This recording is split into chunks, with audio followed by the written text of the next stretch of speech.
Ошол Турандын урпактары Жапониядан баштап Венгрияга, Түркияга чейин тутумдаш жайгашып турат экенбиз. Ошончо элдердин жайгашкан турагы, тили, дили, адат салты баары тең бир атанын балдарындайбыз. Бирок ар бөлөккө бөлүнүп алган үчүн бүгүн баарыбыз бечара абалдабыз. Ар кошкон улуттардан куралган Америка тигинтип бирлешкен үчүн дүйнөдө күчтүү мамлекет болуп кыйын болуп атат.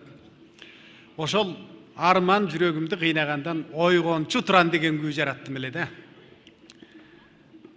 Турандын урпактары жаратканын бир пейилибизге бирлешип пикирин салып, ушул Туран мамлекети деген Жапониядан Түркияга чейинки элдердин бир диптүү мамлекет түзүп алсак, ошондо тигилердей болуп, ичибизде бөлөк нерсе тиреп турбай, бөлөк нерсе тоскоол болбой, баарыбыз бир атанын балдары экенибизди эстеп, бир нукка куйсак, ушул дүйнөдө эң зор дарыяга, эң зор океанга айланат элек.